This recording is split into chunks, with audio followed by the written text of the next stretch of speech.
Euh, je vous souhaite la bienvenue, frères et sœurs, dans ce temple où nous sommes venus pour rechercher ensemble la présence de Dieu, écouter sa parole et la méditer. Alors que chacun de vous se sent accueilli ici comme chez lui, personnellement, je suis ravi de vous retrouver ici dans ce temple aujourd'hui. Pour celles et ceux qui ne me connaissent pas, je m'appelle Laurent Ménard et je suis conseiller presbytéral au sein de l'église de l'île de Ré, qui est l'église sœur de l'église de La Rochelle. Nous avons le même pasteur, nous avons cette chance, qui préside, je crois, en ce moment, je suis même à peu près sûr, le culte à Saint-Martin de Ré. Le Seigneur est au milieu de nous, et c'est une parole étrange qui nous rassemble. Une parole qui ne vient pas de nous, une parole qui vient de loin, dans le temps et dans l'espace. La parole d'un Dieu qui s'est fait connaître en Orient, il y a des milliers d'années. Une parole discernée, balbutiée, transmise, mêlée aux mots et à l'histoire et à la culture d'un petit peuple sémite, pour se mêler aux mots, à l'histoire et à la culture de chaque peuple de la terre. Une parole qui se mêle aux mots et à l'histoire finalement de chacun de nous. Une parole qui vient de plus haut que nous et retentit au plus profond de nous pour que nous agissions et parlions à la surface de la terre. C'est la parole étrangère à chacun de nous et que chacun de nous essaye d'écouter et de dire, mêlée aux mots de sa propre histoire et de sa sensibilité, en la discernant aussi dans les mots des autres. C'est la parole du Dieu insaisissable qui s'est fait l'un de nous quand sa parole s'est faite chair et qui parle en nous par son esprit. C'est la parole de celui que nous appelons tous Père en le priant de la part de tous les hommes. Et je vous invite à vous lever pour chanter ensemble le psaume 24. Je crois que c'est marqué, les strophes 1, 4 et 5. D'ailleurs, on en a eu une introduction, je crois, si j'ai bien entendu la musique. Psaume 24, la terre au Seigneur appartient.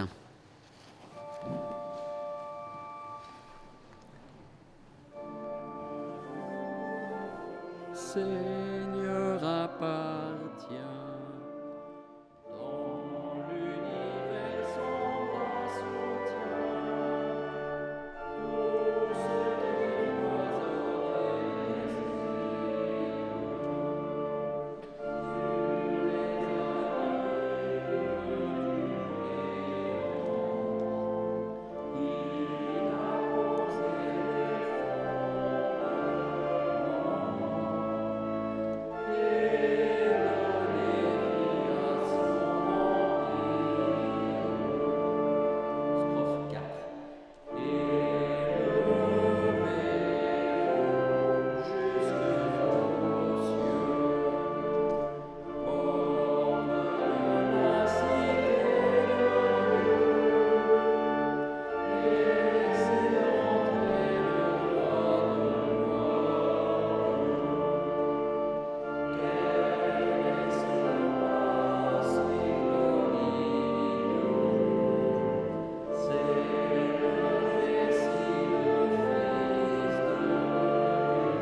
confessons notre péché.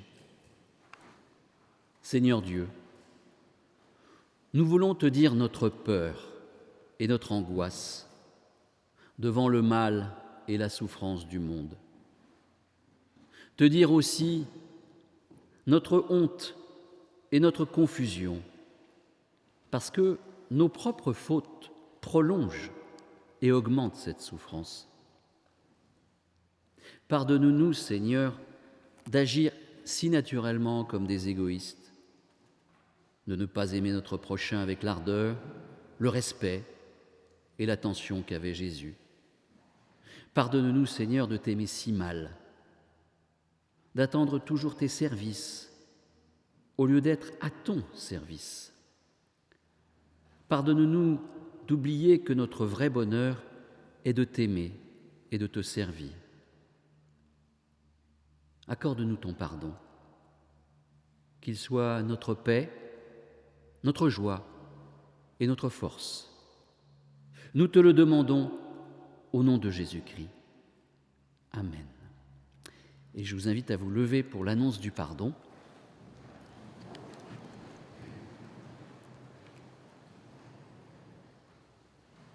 Quand les collines s'effondreraient, dit Dieu, mon amour ne s'éloignera pas de toi, et mon alliance de paix ne sera pas ébranlée.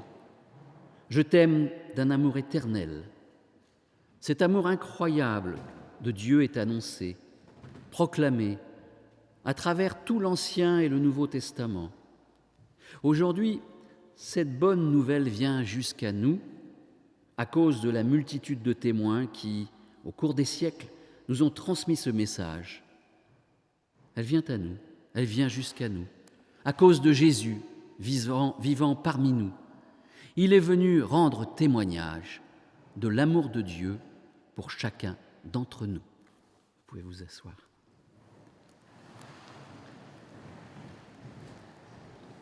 Frères et sœurs, nous prions avant de lire les Écritures pour qu'elles soient vraiment paroles de vie. Seigneur, nous te prions de renouveler nos vies, de les rendre claires et belles sous la lumière de ta parole, et que cette parole que nous allons entendre aujourd'hui nous atteigne au plus profond de nous-mêmes et nous permette de nous mettre en marche avec toi. Ouvre véritablement nos cœurs et nos esprits. Alors, les lectures du jour, il y en a deux, que vous avez d'ailleurs, je crois, marquées ici, même si je donnerai les détails. Donc, la première, je vais y arriver, c'est Genèse, merci, Genèse 2, les versets 15 à 24, et la seconde dans l'évangile de Marc, chapitre 10, les versets 2 à 16. Donc, je démarre par Genèse 2, verset 15. Le Seigneur Dieu prit l'homme et le plaça dans le jardin d'Éden pour le cultiver et pour le garder. Le Seigneur Dieu donna cet ordre à l'homme: tu pourras manger de tous les arbres du jardin, mais tu ne mangeras pas de l'arbre de la connaissance, de ce qui est bon ou mauvais, car le jour où tu en mangeras, tu mourras. Le Seigneur Dieu dit: il n'est pas bon que l'homme soit seul. Je vais lui faire une aide qui sera son vis-à-vis. Le Seigneur Dieu façonna de la terre tous les animaux de la campagne et tous les oiseaux du ciel. Il les amena vers l'homme pour voir comment il les appellerait, afin que tout être vivant porte le nom dont l'homme l'appellerait. L'homme appela de leur nom toutes les bêtes, les oiseaux du ciel et tous les animaux de la campagne. Mais pour un homme, il ne trouva pas d'aide qui fût son vis-à-vis. Alors, le Seigneur Dieu fit tomber une torpeur sur l'homme qui s'endormit. Il prit une de ses côtes, referma la chair à sa place. Le Seigneur Dieu forma une femme de la côte qu'il avait prise à l'homme, et il l'amena vers l'homme. L'homme dit: cette fois, c'est l'os de mes os, la chair de ma chair. Celle-ci, on l'appellera femme, car c'est de l'homme qu'elle a été prise. C'est pourquoi l'homme quittera son père et sa mère et s'attachera à sa femme, et ils deviendront une seule chair.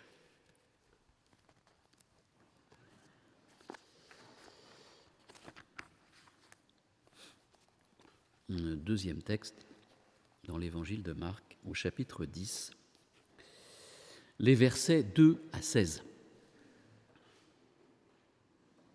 Des pharisiens, donc c'est l'épisode où Jésus est avec des pharisiens.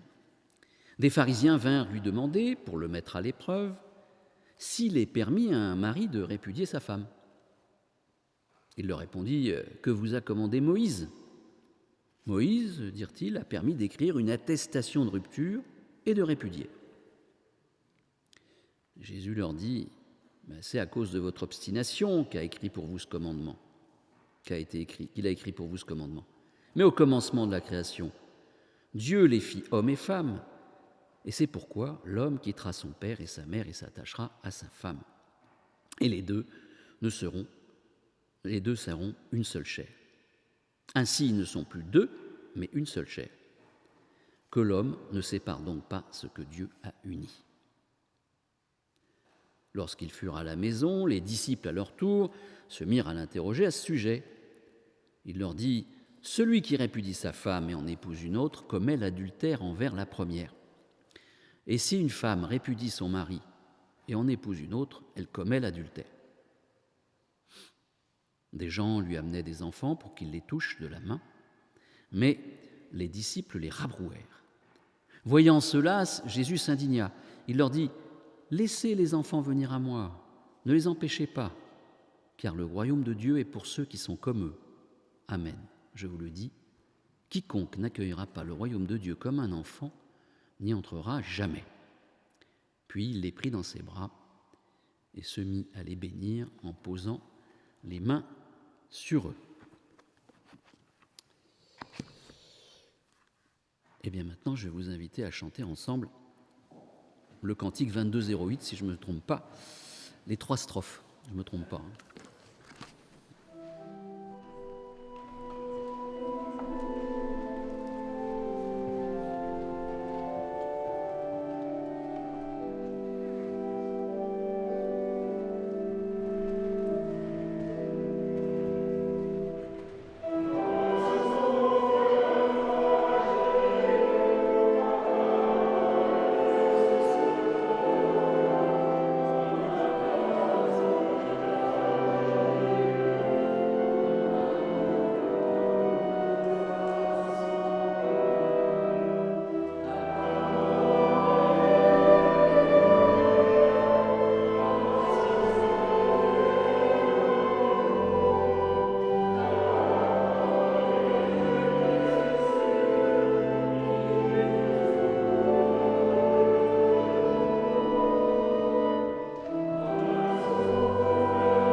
Frères et sœurs, les lectures de la Bible, qui sont le socle sur lequel nous appuyons nos prédications, nous semblent parfois un peu obscures, un peu ternes, sans grand intérêt, peu susceptibles de nous bousculer. Et dans ce cas-là, il faut, me semble-t-il, creuser le sujet, chercher, investiguer, pour y découvrir le ou l'essence à même d'alimenter notre réflexion pour notre vie. Mais dans le cas des deux textes que nous venons de lire, finalement, tout paraît très clair.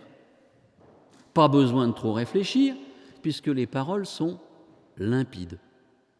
Si nous nous rappelons bien, je cite, « L'homme et la femme ne font qu'un, que l'homme ne sépare pas ce que Dieu a uni. Celui qui répudie sa femme en épouse une autre, commet l'adultère envers la première, et si une femme répudie son mari et en épouse un autre, elle commet l'adultère. »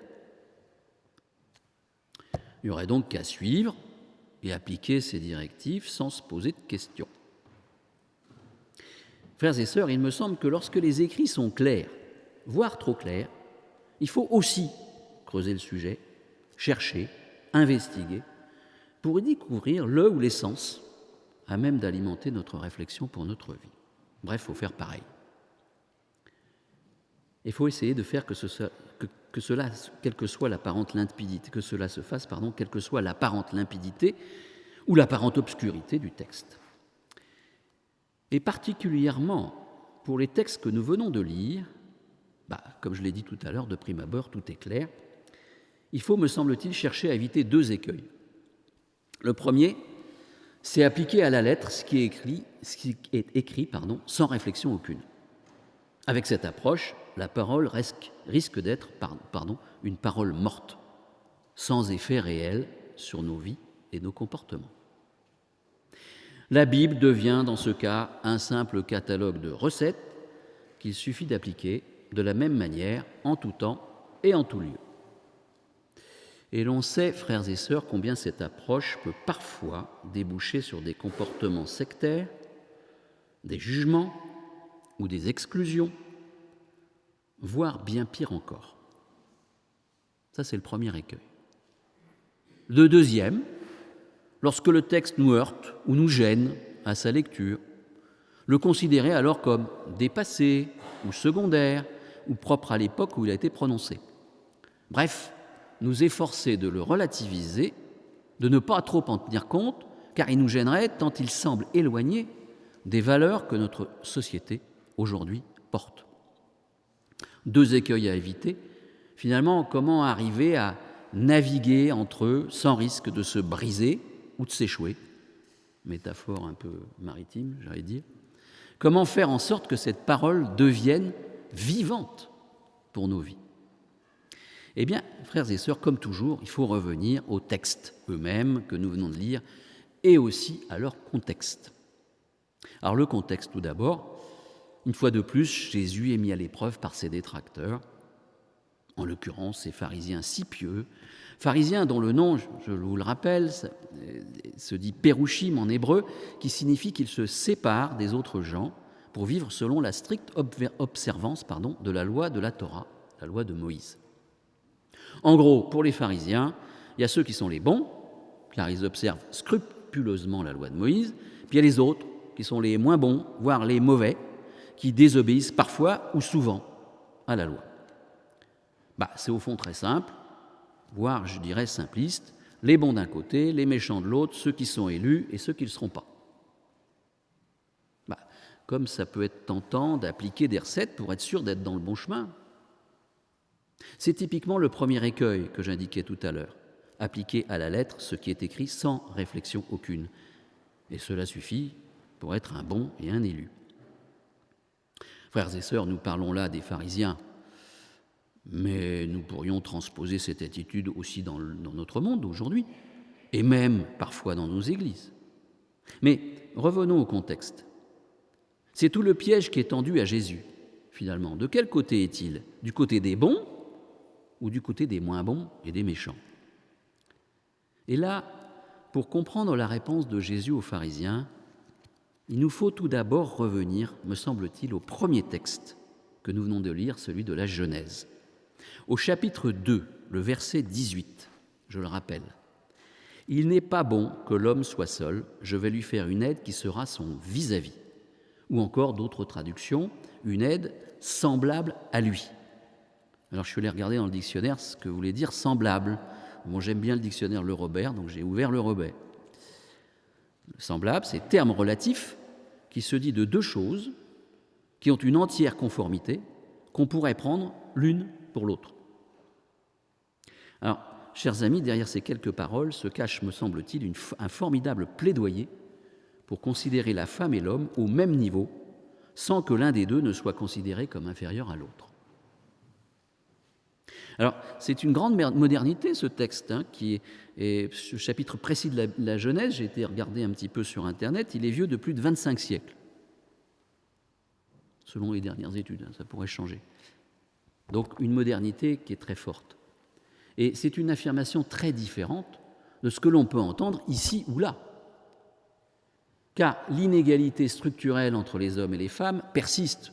Malheureusement, nous le savons, au sein de nos sociétés, de nos différentes cultures et de nos croyances. Mais Jésus, quant à lui, il reprend intégralement à son compte ce verset de la Genèse.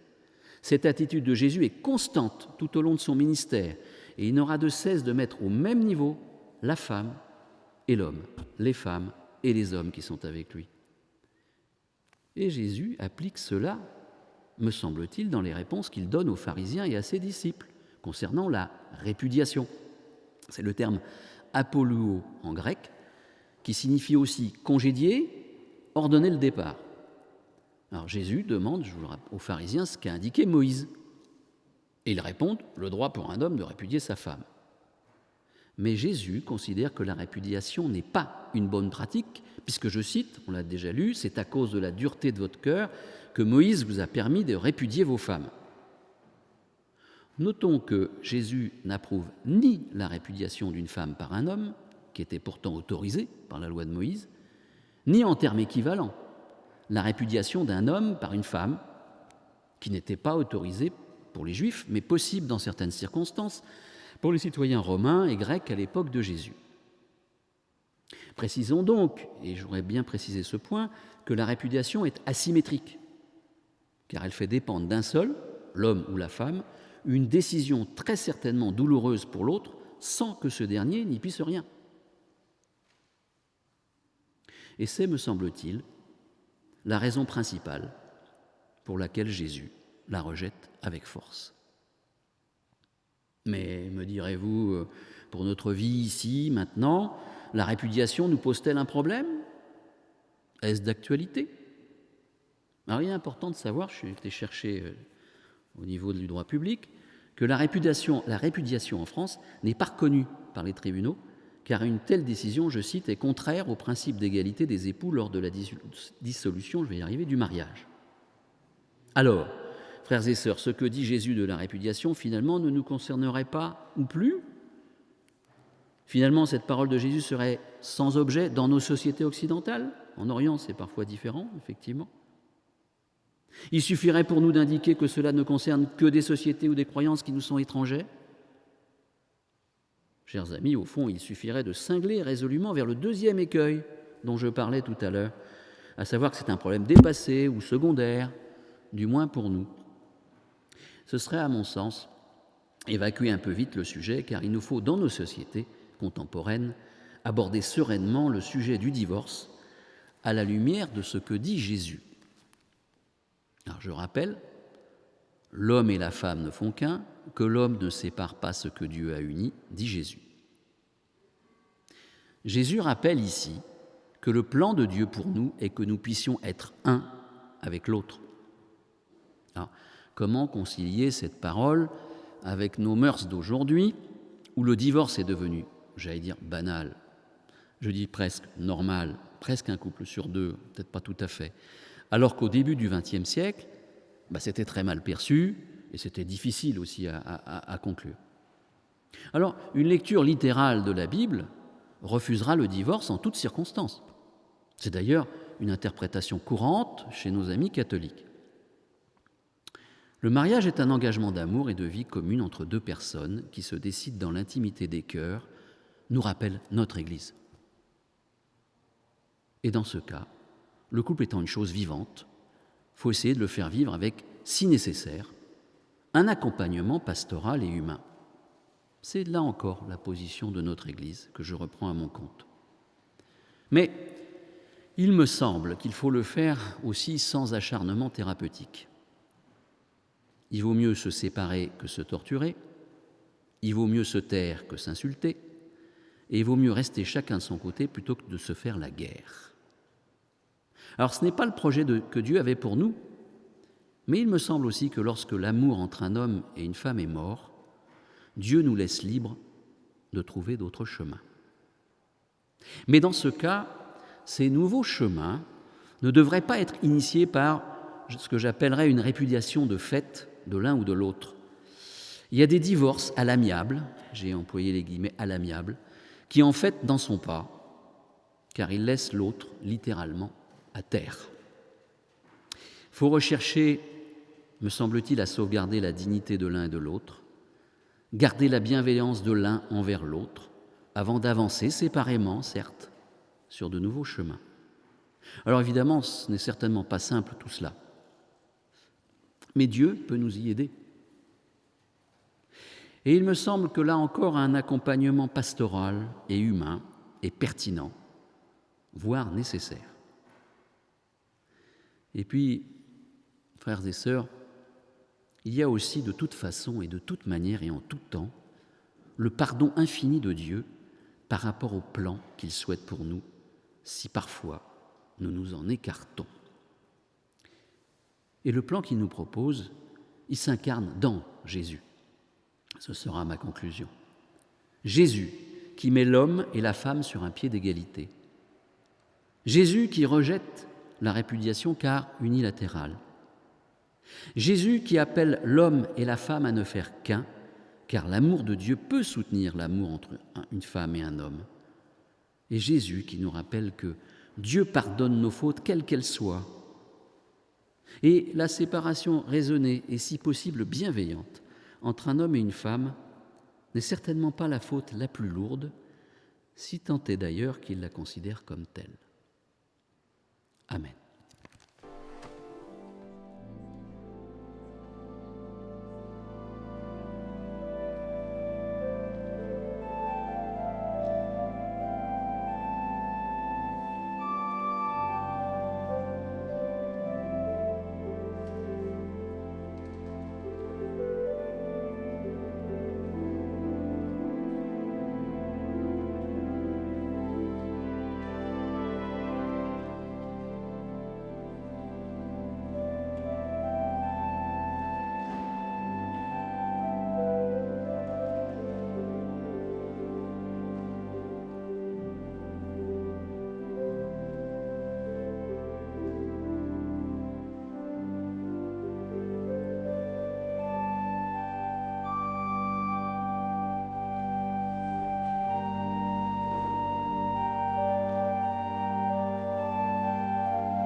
Confessons notre foi. Nous croyons en Dieu, malgré son silence et son secret. Nous croyons qu'il est vivant, malgré le mal et la souffrance. Nous croyons qu'il a fait le monde pour le bonheur et pour la vie, malgré les limites de notre raison et les révoltes de notre cœur. Nous croyons en Dieu. Nous croyons en Jésus-Christ, malgré les siècles qui nous séparent de lui. Nous croyons en sa parole, en son enseignement de vie. Malgré sa faiblesse et sa mort, malgré nos incompréhensions et nos refus, nous croyons en sa résurrection. Nous croyons en l'Esprit Saint, malgré les apparences. Nous croyons qu'il souffle où il veut pour inspirer les hommes. Malgré la mort, nous croyons en la résurrection. Malgré l'ignorance et l'incrédulité, nous croyons que le royaume de Dieu est pour toutes les femmes et tous les hommes. Et je vous invite à vous lever pour chanter ensemble le cantique 45-10, les 3 strophes « J'ai soif de ta présence ».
Frères et sœurs, nous nous unissons dans la prière d'intercession. Prions. Seigneur, nous remettons à ta compassion et à ton amour tous ceux qui souffrent dans leur corps ou dans leur esprit. Nous te remettons nos frères et nos amis, les isolés, les prisonniers, les migrants, les personnes en grande difficulté matérielle ou psychologique. Nous te remettons particulièrement en ce jour notre pasteur Geoffroy et sa famille, qu'un deuil récent a frappé, la perte de sa maman. Nous remettons à ta sagesse et à ton amour les dirigeants de nos pays, afin qu'ils recherchent la justice et la paix, guide leurs décisions par ton esprit. Nous remettons à ta grâce et à ton amour toutes celles et tous ceux que tu confies toi-même à notre amour et à notre prière, tous ceux que nous aimons et tous ceux que nous n'arrivons pas à aimer, tous ceux avec qui nous travaillons, que nous côtoyons, que nous croisons, Nous remettons à ta fidélité, à ton amour, toute ton Église, en particulier là où elle est en butte aux tracasseries du pouvoir, là où elle est persécutée, ou encore là où elle subit la tentation du pouvoir. Et d'une manière générale, tous ceux qui sont brimés ou persécutés pour leur religion, leur appartenance ethnique ou leur couleur de leur peau. Et nous te disons ensemble la prière que tu nous as apprise. Notre Père qui es aux cieux, que ton nom soit sanctifié, que ton règne vienne, que ta volonté soit faite sur la terre comme au ciel. Donne-nous aujourd'hui notre pain de ce jour. Pardonne-nous nos offenses, comme nous pardonnons aussi à ceux qui nous ont offensés. Ne nous laisse pas entrer en tentation, mais délivre-nous du mal, car c'est à toi qu'appartiennent le règne, la puissance et la gloire pour le siècle des siècles. Amen. Et je vous invite à vous lever pour l'envoi et la bénédiction.